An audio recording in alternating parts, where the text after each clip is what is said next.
Hey, what's up? I'm Ashley. Thank you for watching this video.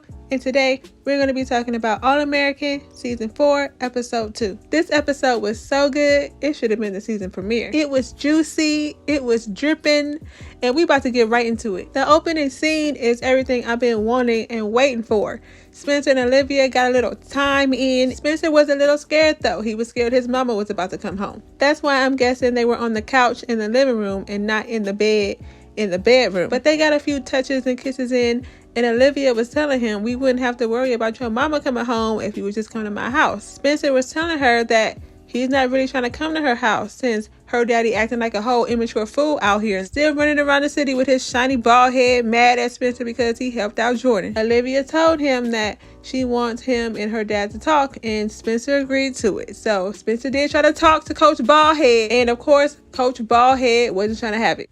And I'm like, who is the adult here? You, Billy, or Spencer? Because it's looking like it's Spencer. Even Jordan asked Spencer why he don't come around the house no more. And Spencer told him it's because of your daddy. Your daddy tripping. He's still mad at me for helping you. So Jordan went to his daddy, Coach Shiny Baldhead, and was like, why aren't you mad at me for going behind your back and training with Spencer? You're not talking to Spencer, but you're still talking to me when the whole thing was my fault. I'm the one that asked him to do it. Then Billy had the nerve and audacity to be like, Spencer's not my son. And Jordan was like, since when? And I'm like, hold up. I'm with Jordan. Since when you don't treat Spencer like a son, sir? Jordan continued to read him as he should. He was like, you've been all in on him since day one. You moved him into our house. You even quit your job to coach him at Crenshaw. Not only is Spencer your son, he's your favorite son. Then Billy was like, you really think I love Spencer more than you? And Jordan was like, you respect him more. That's why you're so upset, because you expect more from him. Because you can't stand it when he lets you down. And the only thing you expect from me is to mess up. Just be honest with that. And left him there standing there looking stupid like he is. The fool that he is. He got red for filth. And if I was wearing a wig, I would snatch it off and throw it at the TV. Somebody needs to put him in his place. I've had enough of Coach Honey Baldhead's judgmental behavior. He the last person that needs to be judging somebody. Everybody put him in his place today.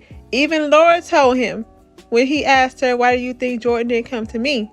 She was like, because he knew that you would probably say no, and because you look at Spencer as an adult because of the way he grew up, and he just wants you to look at him the same way. Then here comes Billy talking about, well, maybe he shouldn't make such bad decisions. And Laura was like, now, come on now. You know you got back on that field too soon after you hurt your knee. Spencer got back on that field too soon after he got shot. Are you really surprised that he did what he did? And then that's when Billy was like, yeah, I guess he took after me in that way. Ugh, he get on my nerves. But seeing Shiny Baldhead getting red and dragged for filth through the mud by his own son was the highlight. And I'm about to replay it a few more times. But Baldhead and Jordan did end up making up, of course. Baldhead let him know that there's no one that he respects more other than him and Olivia. Baldhead Billy will end up apologizing to Spencer soon, after Jordan read him, and Olivia was trying to get him to talk to him, and he wasn't even having it. He wasn't having it at all. Not even giving Spencer the time of day, but he been thinking about it, and he about to apologize. He needs to be on his knees. Then we got Coop over here, and it's a miracle because she out here walking, but she can't rap. She was in the studio with Layla, and she couldn't get it together. She was coming up with every excuse in the book. Layla was like, you wasting my time and money. Coop was like, I'm not trying to. I'm just a little off. It happens. And then Layla got to thinking, because she was a little harsh. She was like, you're right. She was like, we're both having an off day and we'll get it right next time. And I was like, okay, girl. Layla going through it herself. But Patience and Coop may not last too much longer.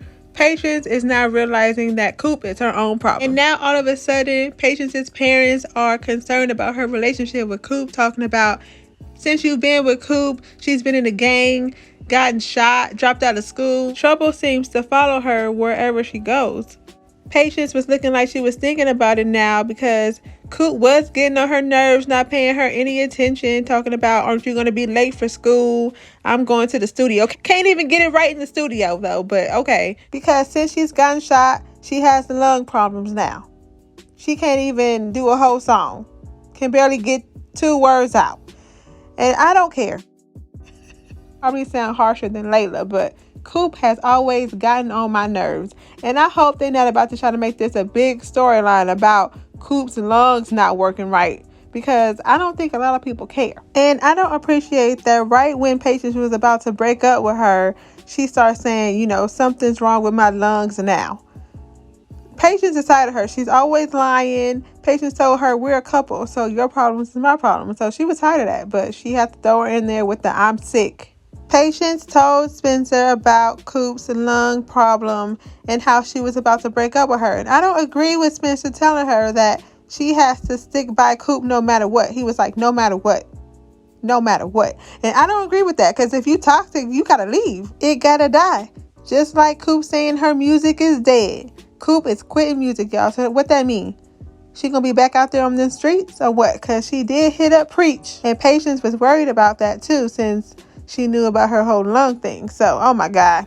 Coop is still about to get on my nerves. At least she is consistent. And it's Layla's 18th birthday, y'all, and she was not having it. She did not want to celebrate at all, but everybody else insisted. JJ wasn't in town, but he did come up with most of these ideas. He got her a stripper, decorated her locker. He was doing the most. But Layla didn't even want anyone to remember her birthday. She was like, if we're going to do anything, let's just do a dinner. And Olivia was going to do that for her and Simone. Hey, Simone. But Jordan and Asher was like, nah, we having a party. Spencer told Layla happy birthday, and he could tell that she wasn't feeling it. He was like, if you want to hide, I'll cover for you. And Olivia was telling Layla that she's sorry about the party. She just wants her to feel loved. And Layla was like, I do feel loved, I just don't feel heard. She was telling her how she doesn't want to be the person who always smiles and acts like everything's perfect when she's feeling beat up. She moved in with the Bakers to take charge of her life, and she has to be brutally honest now, no matter how it makes others feel. She was saying how she probably sounds ungrateful and selfish, and Olivia was like, no, you don't sound ungrateful, and sometimes you have to be selfish in order to take care of your peace. And I'm like, ain't that the truth? And now Asher, I'm feeling a little sorry for Asher, but he found out that his heart situation is hereditary. It's not just those steroids he was taking. Coach Montez told him that she set up an appointment with a cardiologist who focuses on athletes. But Asher's mom doesn't like this. She went straight to Coach Montez and told her how she felt. She was like, I'm going to have to worry about his dreams getting crushed or him having a heart attack out on the field. You're giving him false hope. She said all this with her whole chest. And she was like, I'm not about to let you use my son to fulfill your failed football dream. And that's when Coach Montez was like, so you're trying to use this time to play mom again? So I'm like, who about to win this battle? Because I see both sides. And I didn't know Asher and Coop were such close friends. They over here bonding over their injuries. Talking about, I thought steroids helped athletes and I thought getting shot helped rappers. I said, y'all, shut up. But this was a really great episode. I really did enjoy this a lot. Y'all let me know your thoughts about it down in the comments. And don't forget to like, comment, and subscribe if you want to see more videos like this. Thank you for watching this video, and I'll see you in my next one.